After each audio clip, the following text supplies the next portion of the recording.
When we think of angels, most of us imagine pure beings, draped in white robes with wide wings shining brightly across the heavens. That image has been deeply etched into art, architecture, and culture for thousands of years. But that is only half of the picture. Hidden within ancient scriptures lies another aspect of their appearance strange, surreal, almost beyond human imagination. Angels with dozens of wings, circles of eyes, wheels within wheels, and forms that are both divine and overwhelming. So, what do they really look like? How were ancient civilizations able to describe such non human forms in such vivid detail? And what secrets lie behind the nine celestial orders, a cosmic hierarchy both harmonious and mysterious? Not all light is gentle, some radiance is too divine for mortal eyes to behold. In this journey, we will unveil the veil of heavenly myths, traveling from the blazing heights of the Seraphim to the silent guardians of the lower spheres, to uncover the form, role, and meaning of each level within this sacred order. When humans think of angels, they often imagine radiant beings dressed in white robes, flying gracefully in pure light. That image has been imprinted deep into collective memory through millennia of art and faith. Yet ninth choir angels contain a far deeper essence. They do not rule the cosmos nor control fate. They stand at the fragile threshold between heaven and earth. They are messengers, guides, and silent guardians of humankind. Above the sea of clouds, the order of angels stands eternal.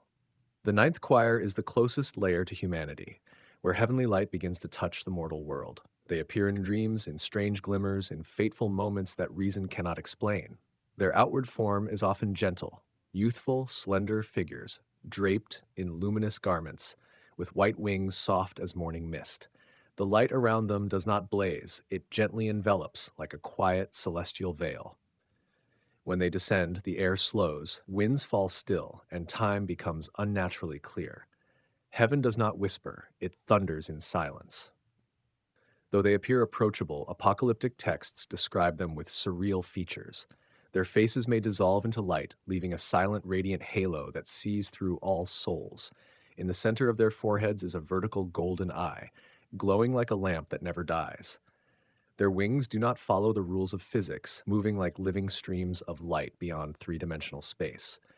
Every wing speaks a law, every eye remembers a truth. They need no words, for their presence itself is language. They do not command or judge, they witness and guide. Tradition speaks of them as protectors of souls, whispering unseen directions when humans face great crossroads. They do not perform loud miracles. They open paths that mortals thought did not exist. The sky remembers what men have forgotten. Ninth choir angels often do not appear fully, but through light, distant voices, or an inexplicable sense of being enveloped by something vast. Before them, humans do not feel oppressive power, but an immense stillness that makes the soul bow naturally. They stand watch at the threshold between the visible and the invisible. They guard, transmit, and connect mortal hearts to the vast heavens. Perhaps their silence is not emptiness, but the language of the divine. No one knows where they come from or where they go. They appear when the moment arrives and vanish as if they were never there. But the light they leave behind etches itself into memory, like a mark beyond language. They are not merely images in Scripture. They are the first gaze of heaven cast toward humanity. The heavens are not above, they are within. The ninth choir is the beginning of the celestial ladder, the first soft breath of a divine cosmos unfolding. In the celestial hierarchy, the eighth choir, archangels stand as heralds and commanders of great turning points. If the ninth choir are silent guides, then archangels are the trumpets that announce destiny. They bridge the higher heavens and the human world. They carry messages, decrees, and at times divine fire for battle. When the last trumpet sounds, the heavens will unfold like a scroll, and the angels shall descend in their true forms. In Scripture, names like Michael and Gabriel echo like emblems of strength and revelation. Michael is the warrior of light, the protector of divine boundaries. Gabriel is the bearer of words that open new eras. The trumpet will not warn, it will declare. Their forms surpass gentleness. One wing may be pure white, radiant like dawn, the other skeletal or forged of cold light, or formed of alien geometry. Their faces rarely resemble humans. Instead, clusters of radiant eyes hover like a living crown, rotating slowly above where a head should be. The light surrounding them is not soft, it cuts like a blade. They wield flaming swords, bone-forged weapons, or structures that have no name. When heaven breathes, the stars tremble. When they appear, the sky splits as if carved open by blinding streaks. Sounds reverberate like metal scraping across the firmament. They do not arrive to comfort, but to proclaim, command, protect, and judge. Archangels rarely appear before humankind. They emerge only at moments when history itself demands a divine hand to turn the wheel of fate. The day the nine choirs move as one, the sky itself will ignite. Apocalyptic texts portray them as gate openers, darkness breakers leading celestial hosts into war. They are both warriors and messengers.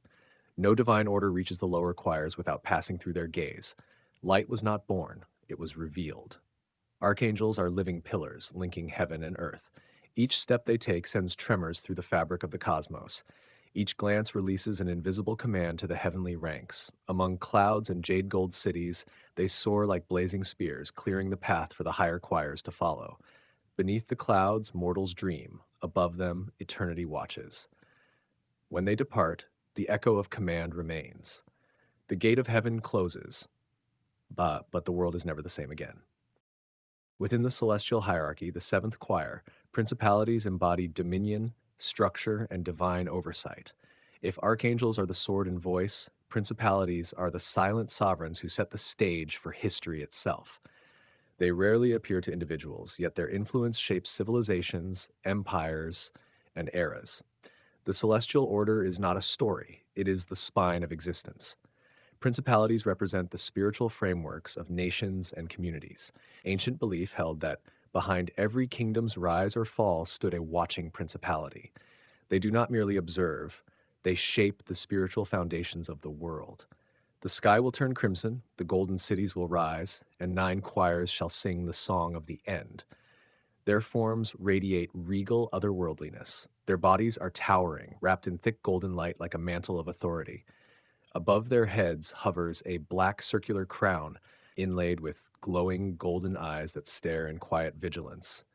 Their wings flow in multiple layers, both soft as silk and sharp as divine metal. Their light does not burst, it unfolds slowly like eternal dawn spreading over an immortal empire. In the beginning, there was no sound, only the endless gaze of the heavens. They carry no swords, instead they hold rods or staffs of light, emblems of rule and cosmic coordination. Their presence reshapes space into solemn geometry as though unseen laws activate around them. The next choir rises, and with it, the fabric of reality shifts. Principalities do not fight. They establish order, erect structures, and set the stage for the other choirs to act. They are the unseen strategists behind the flow of human destiny. The true heavens are not above us, they pass through us. Every great movement of history, empires forming, beliefs spreading, bears their hidden mark. They are spiritual architects building frameworks upon which reality stands. They speak no language mortals can hear. History itself is their voice. One order descends, another awakens. In visions, they appear as vast, elongated figures watching over cities like living monuments. Their gaze does not fix upon individuals, but upon the collective soul of civilizations. They do not conquer through violence, but through the gaze of destiny. Principalities are crownless rulers, shaping eras through silent, unbroken will. Within the celestial hierarchy, the sixth choir, powers stand as the guardians of the cosmic threshold. They are neither rulers like the principalities, nor messengers like the archangels. They are the watchtowers of creation, stationed at the boundary between light and darkness. When heaven breathes, the stars tremble. Powers are sentinels, angelic warriors who maintain balance and guard the heavens from invading forces. Their duty is to preserve order, ensuring that chaos does not seep into the divine realms. The next choir sings not with voice, but with light. Their appearance is overwhelming, blending warrior strength with surreal, otherworldly anatomy. They are colossal, encased in bone-like armor engraved with eye motifs, as though their entire bodies are living sensory organs. Behind them stretch two asymmetric wings, one pure white, flawless, the other blackened and torn, scarred by countless battles. Where a face should be is a single circular eye, enormous and unblinking, rotating slowly as if scanning all of existence. And as the veil tears, light and shadow shall stand face to face. In their hands, they hold swords fused from bone, light, and pulsing veins, as if their very essence has become weapon. When they stand guard, the sky fractures with cold streaks of light, like cracks through heaven's dome. There is no sound, only the inescapable sensation of being seen to the soul's core. They do not speak. Their stillness alone pushes back the unknown. To look upon them is to look upon what existed before thought. Powers keep watch at the gates between realms. They are the first to detect disturbances, halting dark forces before they reach the higher spheres. Ancient texts describe them as gatekeepers, binders of fallen power, and silent warriors of the cosmos. One order descends, another awakens. They do not lead armies like archangels. They are the wall, the line, the divine perimeter itself. Their light is not warm, it is sharp and cold, dividing purity from corruption. Every movement they make is precise, like a law written at the dawn of creation. Perhaps their silence is not emptiness, but the language of the divine. In apocalyptic visions, powers appear as rows of titanic figures standing motionless beneath a fractured sky. Their great eyes sweep across reality, sensing disturbances before they are born. Encountering them is not to feel comfort, but to face the raw truth of order. They are keepers of the line, guardians of the boundary between light and chaos. They do not promise, they endure, and by their mere existence, the cosmos holds. Within the celestial hierarchy, the fifth choir, virtues are not rulers, guardians, or messengers. They are the living currents of divine power, the breath of heaven flowing through creation. If powers are the wall, virtues are the streams of light that pass through it, bringing miracles, vitality, and transformation. Light was not born, it was revealed. Virtues embody divine energy, supernatural phenomena, and miraculous change. When they appear, the world does not shake with thunder, but brightens slowly, like water seeping into dry earth. Heaven opens not with thunder, but with silence too vast to comprehend. Their forms are unlike any other choir. Not quite human, they resemble floating clusters of pale feathers, bone-like structures, and radiant light, beating and pulsing like a living rhythm. Their bodies expand and contract gently, as if breathing with the cosmos itself. Their forms are not meant to be seen, but to be felt through awe. They carry no weapons, speak no words, and issue no commands. They transmit power, the way the sun gives light without intention. Through them, wonders occur. Water becomes wine, sickness dissolves, impossibilities shift into reality. Every wing speaks a law unspoken. Every light carries a secret purpose. Virtues act as channels of divine will, pure and uncorrupted. They do not possess personal agency, they are principles made manifest. When they appear, the sky glows white and clean. The soul feels as if it has been washed in light. Their illumination is soft, yet carries the weight of cosmic force. To witness them is to witness creation breathing. In sacred texts, virtues cause miracles without ever revealing themselves.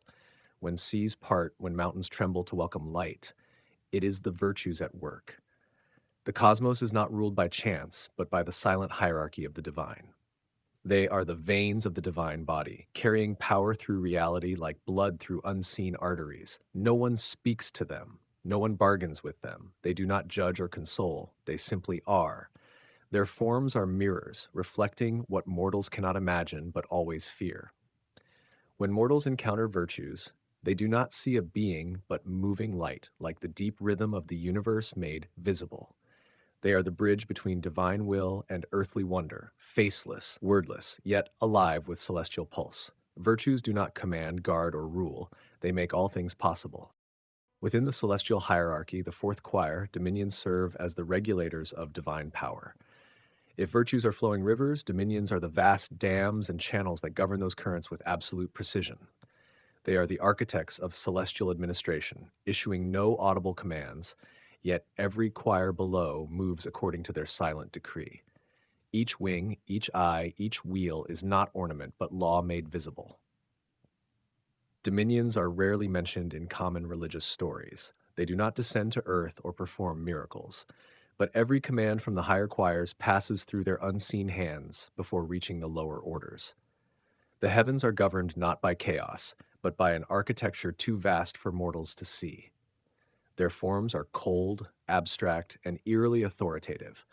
Their upper bodies are draped in long white-gray robes, frayed at the bottom as if they dissolve into nothingness below the waist. Where a face should be, there is only a vertical slit-like eye, glowing faintly like bone-lit lanterns. They gaze not with eyes, but with existence itself. From their backs sprout uneven clusters of black feathers, not grand or majestic, but ancient and deliberate. They hold no weapons. Instead, black tendrils float from their hands like suspended cords of heaven, unmoving, yet heavy with authority. The light around them is not warm or bright. It is sharp, cold, and architectural, shaping space itself. Heaven's authority speaks without sound, and everything obeys. Dominions do not fight, protect, or create. They organize. They are the bridge between divine will and execution, the invisible command structure of the cosmos. The cosmos breathes through laws that do not speak but command. In ancient visions, dominions appear alone, standing on marble platforms surrounded by swirling white mist, as if space itself inhales and exhales around them. Their mere presence causes surrounding motions to fall into perfect rhythm, as if reality adjusts to their design. No thunder, no fire, only absolute order. When the heavens speak, they do not use words. The lower choirs bow before them, not in fear, but because nothing exists outside their structure. They need no threats, no gestures. By merely existing, they make everything else align. Their stillness bends the cosmos more than 1,000 words. Dominions are the pivot of celestial governance, silent yet total. To encounter one is to stand before the primal architecture of divine law, beyond negotiation, beyond resistance. Within the celestial hierarchy, the third choir, thrones are among the most awe-inspiring and incomprehensible of all celestial beings. They do not possess human form, faces, or garments. They are the living symbols of divine justice and heavenly law, the wheels upon which heaven turns. They are not images, they are architectures of meaning. Ancient texts describe thrones as gigantic intersecting wheels glowing brilliantly in the void. Their structure consists of 2 or more concentric circles, woven from bone, light, and thousands of eyes that remain wide open. Every eye within the wheel remembers a truth that predates creation. They do not move like birds or men. They rotate and glide through space, silent and exact, like divine machinery. Their light does not shine outward, but draws inward, pulling reality toward a center of order. And in the end, it is not they who descend, it is we who remember. When thrones appear, all movements around them become synchronized.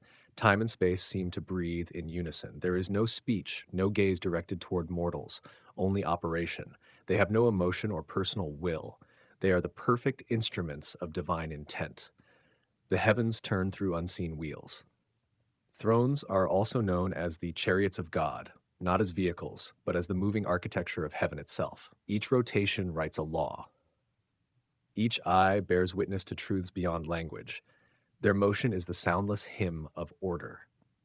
In apocalyptic art, they appear as floating wheels in the darkness, spinning in opposite directions, blazing with cold light, covered in countless golden eyes. The space around them warps. Viewers lose all sense of scale and direction. Their silence is not emptiness, it is structure incarnate. Thrones do not speak, fight, or rule. They are the moving foundation of cosmic law, turning like the heartbeat of heaven. When they rotate, the lower choirs sense commands that no one gives. When the wheels turn, reality remembers its shape. Encountering a throne is not meeting a being, it is standing before the self-spinning structure of divine order. There are no faces, yet endless eyes see. There are no voices, yet laws resound. Thrones are pure embodiments of celestial justice, unchanging and impartial. They do not act, they are the act. Within the celestial hierarchy, the second choir, Cherubim, are the keepers of divine knowledge and mystery. They are not warriors, messengers, or rulers. They are the watchers at the gates of wisdom, where light becomes understanding and secrets are preserved. Before the first stars were born, there was only silence and the watchful eyes of the heavens. Cherubim are rotating entities, described in ancient visions as interlocking rings covered entirely with eyes, like living metaphysical mechanisms. They have no faces, limbs, or mouths, only ivory-like circular structures, dim lights, and countless synchronized eyes. Mortals sleep under stars, cherubim never blink. Their movement is slow, deliberate, spinning through stillness like a colossal clock powered by light. Every eye turns in perfect unison, as if the entire being is a single vast mind. They are thought made visible. Their light is pale blue-white, not blazing like seraphim or radiant like thrones. They float in silence, their presence causing the air to harden and sound to vanish. When they awaken, silence sharpens like a blade. Cherubim guard the thresholds of divine knowledge where no thought may pass unseen. They act not through force, but through absolute perception. Their gaze penetrates thought, memory, and the architecture of consciousness itself. Their silence contains the weight of infinite knowledge. Their bodies are described as rings of ivory and polished black, with feathers sprouting unpredictably between the gaps, creating an uncanny fusion of the organic and divine. Their eyes are flat, gem-like, and move in impossible geometries. To see them is to face the memory of the cosmos itself. Cherubim show no emotion, yet their presence provokes a deep, transformative awareness in mortals. Those who encounter them often cannot describe what they've seen, only that their souls have been laid bare. The eyes of cherubim remember what no book could contain. In ancient traditions, cherubim stand at the gates of the holiest places, Eden, heavenly temples, and forbidden thresholds of knowledge. They are keepers of what must not yet be revealed. No thought slips past their gaze unaltered. And below them, another order awakens. Cherubim do not fight, rule, or perform miracles. They guard knowledge like eternal pillars of cosmic thought. To encounter them is to stand before the deepest layer of understanding, where light speaks and silence becomes wisdom. Within the celestial hierarchy, the first choir, Seraphim, dwell closest to the source of divine light. Their name comes from ancient roots meaning the burning ones, for they are not lit by light, they are the flame itself. Not all light is gentle, some radiance is too divine for mortal eyes to behold. Seraphim do not resemble humans. They have no faces, limbs, or weapons. They are described as colossal clusters of 6 wings swirling around a blazing black core, samurai, covered in countless golden eyes. They are the blaze that moves the heavens. Their light is not warm. It burns, consuming all that is unrefined. Those unworthy who face them dissolve like wax before the sun. When seraphim awaken, the stars kneel. Their bodies are made of living flame, circling themselves in endless spirals of celestial fire. Each wing unfurls with dozens of eyes seeing through space and time simultaneously. Before stars, before law, there was flame. In ancient apocalypses, seraphim are choirs of living fire, singing hymns that are not heard but felt as vibrations through the cosmos. Their song shakes heaven like the strings of a cosmic instrument. Their fire is a hymn no tongue can speak. When seraphim fly, they cast no shadows. Their light envelops and rewrites geometry, bending reality into radiant patterns. No mortal can look upon them directly. Even the lower angels veil their faces in their presence, for the sacred fire surpasses all comprehension. The fire of seraphim burns what no word can hold. Seraphim do not deliver messages, command armies, or guard gates. They exist to serve the presence itself, singing eternal hymns of glory. They stand where light itself bows. In sacred tradition, seraphim encircle the divine throne, endlessly crying, "Holy, holy, holy," not with voices, but with the vibration of their very being. When they ascend, waves of white fire sweep across reality, piercing through every layer of existence. Their fire does not warn, it reveals. Their form cannot be understood in human terms. They have no boundaries, no beginning, and no end, only movement, light, and flame. Their silence is the breath of creation. To encounter a seraph is not to see, but to be submerged in living fire. They do not speak, they overwhelm, dissolving the self into the hymn of the cosmos. They are the highest choir, the first and final flame, the breath of the primordial universe. If this journey through the 9 angelic choirs has captivated you, make sure to follow for more apocalyptic insights and divine mysteries. The light still has many secrets to reveal.